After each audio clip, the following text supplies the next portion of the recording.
everyone, thank you for tuning in. Today I'm going to be putting together a spooky corsage.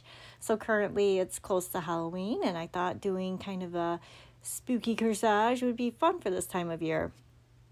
So I'm going to start off by prepping my flowers. So I take this is actually a 26 gauge wire that I doubled up, but I would like a 22 gauge wire, make it into a hairpin, and then I'm going to wrap it around the stem of this rose leaf, and then I just cover it with the wax floral tape. And since it's a corsage, you don't need a real long wire, so you can take your wire, typically comes in like 18 inches long or so. You can cut it in half because you're only using a fraction of it anyways. Might as well save money. So I'm going to do it again here with the Dusty Miller, and I'm going to try to do a little picture-in-picture on how I hang on to my wax floral tape. So hopefully it will pop up here soon.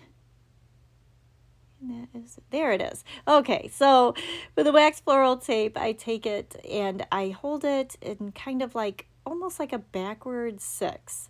And I take my 3 fingers, the pinky, the ring, and the middle finger, put it in the hole, and then I just hang on to the very tip of it, and with my other hand I just kind of spin that and the tape together, and I'll pull down with the wax floral tape as I go. And usually the straighter the wire or the stem or the corsage handle, bouquet handle, whatever, usually the straighter it is, the easier it is to do. So I'm going to do it one more time here, and it's just a wire there. So I take the tape, it's in kind of like a backward 6. I'm going to use my 3 fingers to hold it in the center, and then my pointer and my thumb are going to work it on down whatever I'm covering in wax floral tape. So for this wire, I'm just going to give a little start at the top there, using my left hand to spin the wire, and I'm just kind of guiding with my thumb and finger all the way down the wire. And this is a pretty straight wire, so it went really, really fast. And if your wax floral tape ever just continually comes undone, sometimes I get ones that just want to unravel, you can press the side of it into like the corner of a table. And if you make like a little indent into the roll itself, it will hold the tape there, making it easier to work with. So just a little side note. So moving on to the corsage, I started off with my rose leaf there. I do have a stem of, I feel like it's supposed to be like a bittersweet or maybe just an orange apple blossom, but I'm adding a little mini orange rose. And then I found this really cool protea, and they're so fun and so crazy looking. So I use my protea as the focal, kind of build up to the top of that branch there using my greenery behind. And then I have these feathers that I'm tucking along too because I love having that movement, and feathers are fun and costumey, especially this time of year. So using the same technique that I just showed you with the wax floral tape, I'm going to work all my stems together. You can also take a bow with a wire on it, and the wires kind of give a big hug onto that corsage, holding all the flowers in place. Everything felt secure to me, so I was confident just covering it with the wax floral tape. And then always tucking and prepping and moving things around. And then for corsages, I measure about 4 of my fingers down because I like to give a little curl on the tail. Boutonnieres, I would measure about 3, making the stem even smaller. And then I'm going to cover the end with the wax floral tape to make sure nothing's poking out or going to stab anyone. So I didn't edit this part out because I thought it's just good to know.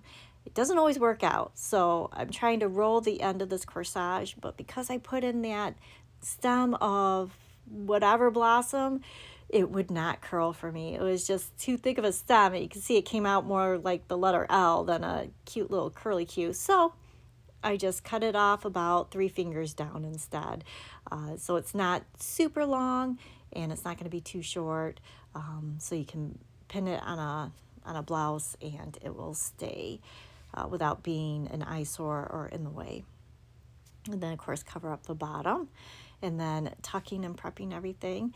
Now here's another fun trick for this time of year, for Halloween and spooky stuff and all that good jazz. If you take some hot glue, and I'm just using some old stems that I have here. You can use styrofoam, works really, really well, but I'm just using these stems here.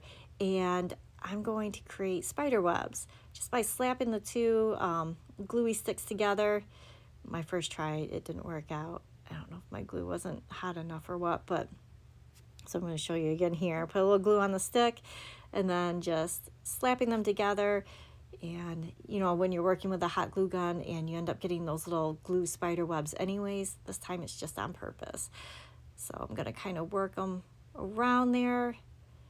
And wow, if you had like a little spider to put in there too, it'd be like really cute. I didn't think of that till just now.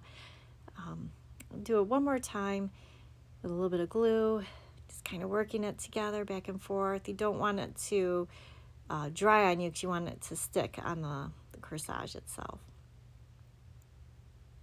But here's just a fun way if you don't feel like dressing up, but you have to represent for Halloween. Just make yourself a cute little corsage and pin it on.